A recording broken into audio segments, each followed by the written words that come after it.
মশা নিধনে দেশি উদ্ভাবনকে গুরুত্ব দিতে সিটি কর্পোরেশনকে আহ্বান জানিয়েছেন স্থানীয় সরকার মন্ত্রী মির্জা ফখরুল ইসলাম আলমগীর।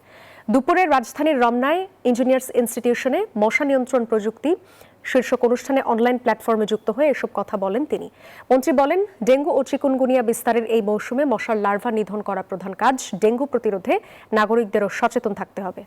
পদ্মা সেতু, মেট্রো রেল এবং এলিভেটেড এক্সপ্রেসওয়ে নির্মাণের গর্বিত অংশীদার বসুন্ধরা সিমেন্ট।